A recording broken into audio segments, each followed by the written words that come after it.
बिस्मिल्लाहिर्रहमानिर्रहीम। अस्सलाम वालेकुम स्टूडेंट्स, मैं आज आपके सामने लेक्चर नंबर 8 के साथ मौजूद हूँ। फाइनेंशियल मैनेजमेंट का chapter number 3 time value of money हमने स्टार्ट किया था। देखिए आज के लेक्चर के अंदर हम क्या सीखते हैं। चलिए क्वेश्चन पढ़ते हैं। यहाँ पे मेरे पास एक क्वेश्चन मौजूद है जिसे आज हम इस लेक्चर के अंदर सॉल्व करेंगे। यू बारो 10,000 at 14% compound annual interest for 4 years. The loan is repayable in 4 equal annual installment payable at the end. आपके पास एक जो उसने एग्जांपल दी है उसमें वो बता रहा है कि 10,000 का लोन आपने लिया है 4 इयर्स के लिए, जिसे आप एनुअली इक्वल पेमेंट के साथ एट द एंड पे करोगे। यानी ये ऑर्डिनरी एनुअलिटी का क्वेश्चन है। करना क्या है, रिक्वायरमेंट नंबर 1 है what is an annual payment that will completely amortize the loan over 4 years. यानी हमें एनुअल पेमेंट इंस्टॉलमेंट यहाँ पे कैलकुलेट। चले इस क्वेश्चन की जो रिक्वायरमेंट नंबर ए है उसे सॉल्व करते हैं। यहाँ पे अगर आप देखते हो तो आपके पास प्रेजेंट वैल्यू मौजूद है। याद रखिएगा हमेशा कि जो भी क्वेश्चन में लोन की बात करें, इन्वेस्टमेंट की बात करें, तो वो हमेशा प्रेजेंट वैल्यू होती है, लोन और इन्वेस्टमेंट। तो आपने ये 10,000 यहाँ पे प्रेजेंट वैल्यू है और हमारे पास नंबर ऑफ पीरियड मौजूद है 4 इयर्स और रेट ऑफ इंटरेस्ट यहाँ पे मौजूद है 14% और हमें एनुअल पेमेंट जो है वो फाइंड आउट करनी है। तो हमारे पास ये बहुत ज्यादा सिंपल उसने डाटा दिया और सिंपल क्वेश्चन है। प्रेजेंट वैल्यू का फार्मूला आप अप्लाई करोगे।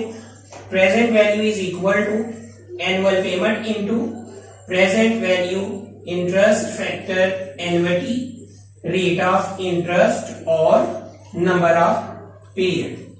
एनुअल पेमेंट आपके पास मौजूद नहीं है, प्रेजेंट वैल्यू आपके पास मौजूद है। आप उसकी जगह 10,000 और एनुअल पेमेंट को ऐसे ही कैरी करेंगे। प्रेजेंट वैल्यू इंटरेस्ट फैक्टर एनुअलिटी 14% और एन आपके पास है नंबर ऑफ पीरियड 4 इयर्स। अब आप टेबल नंबर 4 चेक करेंगे। आर इनटू टेबल नंबर 4 के अंदर आप 14% के कॉलम में जाएंगे और उसमें जो फोर्थ वैल्यू होगी वो आप यहां पे एज अ फैक्टर के तौर पर लिखेंगे जो कि 2.914 है, जो कि 2.914 है। आपके टेबल में ये वैल्यू आपको मिल जाएगी। अगर आप टेबल यूज नहीं करना चाहते तो आप इस फैक्टर को फाइंड आउट करने के लिए एक हमारे पास कैलकुलेटर का फार्मूला मौजूद है, आप वो लगा सकते हैं। आप चाहे तो टेबल से, मैं ज्यादातर टेबल को प्रेफर करता हूं क्योंकि टाइम इसमें कम लगता है, हमें कैलकुलेटेड फैक्टर मिल जाता है। तो मैं आपको इसका फार्मूला भी लिख देता हूं। तो ये हमारे पास फार्मूला मौजूद होता है प्रेजेंट वैल्यू इस टेबल को मालूम करने के लिए। हमारे पास फार्मूला है 1 minus 1 over 1 plus I raise to power n divided by rate of interest. आप अगर टेबल नहीं यूज करना चाहते तो ये सारी जो हमने यहाँ पे कैलकुलेशन की है इसमें लिखे और देन भी आपके पास यही फैक्टर जो है वो आएगा। आपकी मर्जी है, जिससे मर्जी आप जो है वो फैक्टर को फाइंड आउट कर सकते हैं। अब ये फैक्टर देखिए आर के साथ मल्टीप्लाई कर रहा है, इसका मतलब है 10,000 पे ये फैक्टर डिवाइड करेगा तो आर यानी annual payment is equal to आ जाएगा 10,000 डिवाइडेड बाय 2.914। तो ये आपके पास एनुअल पेमेंट आ जाएगी 33,432। नियरेस्ट उसने कहा था कि कैलकुलेशन क्या करनी है, nearest amount. Requirement number A में उसने एनुअल पेमेंट कैलकुलेट करने के लिए बोला था। ये वो एनुअल पेमेंट है जिससे कंप्लीटली ये लोन जो है वो 4 सालों के अंदर अमाउंटाइज हो जाएगा। रिक्वायरमेंट नंबर बी में वो क्या कह रहे हैं, of each payment what is the amount of interest, the amount of loan principal. आपको पता है ये जो एनुअल पेमेंट होती है इसके अंदर 2 चीजें होती हैं, एक इंटरेस्ट की वैल्यू होती है और दूसरी वो जो हम कर्जा लिया हुआ है उसकी प्रिंसिपल पेमेंट को अदा कर दें।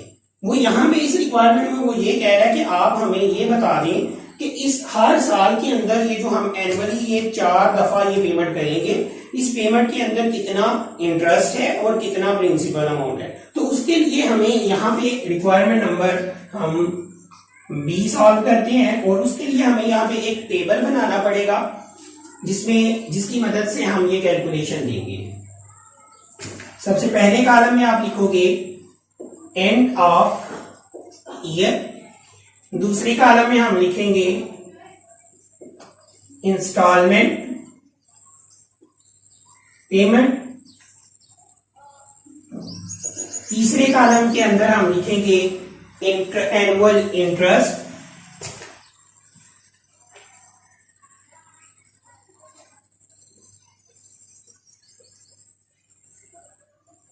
चौथे कॉलम में हम लिखेंगे जो हमने कैलकुलेट करना है प्रिंसिपल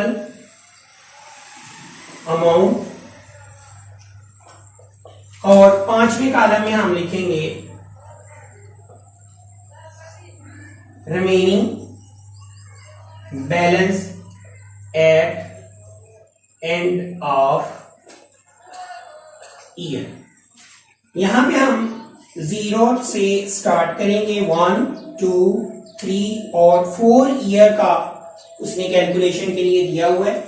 आप 0 टाइम पे लोन ले रहे हो 10,000, जिसे हम 4 इक्वल पेमेंट जो कि आपने अभी कैलकुलेट की है 3,432 पहले साल पे करोगे, 3,432 दूसरे साल पे करेंगे, 3,432 तीसरे और 3,432 ही हम तीसरे साल चौथे और फाइनल ईयर में पे करेंगे।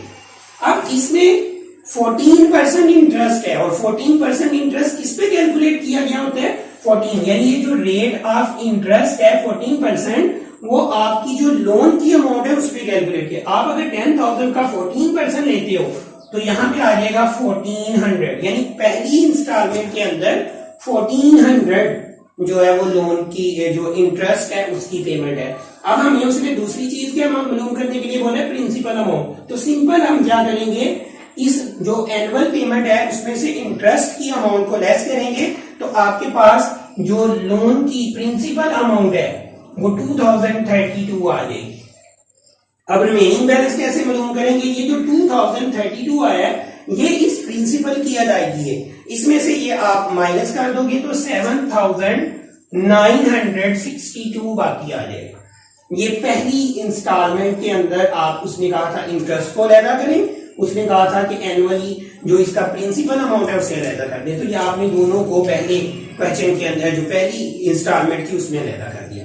अब जब दूसरी इंस्टॉलमेंट का आप अलहदा करोगे तो आपने हमेशा याद रखो प्रिंसिपल पे इंटरेस्ट पे करना होता है। तो अभी आपकी रिमेनिंग प्रिंसिपल कितनी है 7,968, इसका 14% लेंगे तो आपके पास अमाउंट आएगी 1,116, यानी दूसरी इंस्टॉलमेंट के अंदर जो लोन की इंटरेस्ट की अमाउंट मौजूद है वो है 1,116। अब 1,116 को 3,432 में से माइनस करेंगे तो प्रिंसिपल अमाउंट आ जाएगी 2,316, यानी इसमें 2,316 आप जो आपकी प्रिंसिपल लोन है, लोन अमाउंट है उसको पे कर रहे हो, तो ये आप इसमें से आप माइनस करोगे तो रिमेनिंग प्रिंसिपल आएगी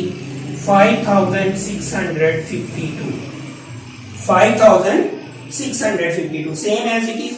अब इसका 14% लेंगे तो ये जो थर्ड इंस्टॉलमेंट है इसमें जो इंटरेस्ट की पेमेंट है वो अलहदा हो जाएगी, तो वो आएगी 791। इसमें से 791 लेस करें, प्रिंसिपल अमाउंट आपके पास आ जाएगी 2641।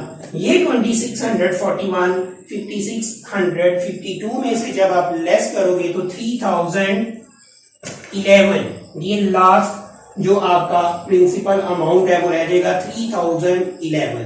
अब इस 3011 पे आप 14% करेंगे और नियरेस्ट अमाउंट करेंगे तो आपके पास आएगा 421, यानी इस आखिरी इंस्टॉलमेंट पे हमारे इंटरेस्ट की पेमेंट है 421 और 421 को यहाँ पे आप माइनस करोगे तो जो लास्ट आपकी पेमेंट थी वो इक्वली इसके बराबर आनी चाहिए। राउंड का डिफरेंस होगा, ज्यादा डिफरेंस नहीं आएगा, तो यहाँ पे आपका बैलेंस नील हो जाएगा। तो ये रिक्वायरमेंट नंबर बी थी जिसमें उसने रिक्वायर किया कि आप एनुअल जो इंटरेस्ट है हर इंस्टॉलमेंट में वो अलहदा कर दें और जो प्रिंसिपल अमाउंट है उसे अलहदा कर दें। तो मैं उम्मीद करता हूँ आपको ये दोनों जो रिक्वायरमेंट यहाँ पे हमने जो की लोन की वो आपको समझ में आई होगी। इंशाअल्लाह ताला नेक्स्ट लेक्चर के अंदर इसी चैप्टर को हम आगे कैरी करेंगे।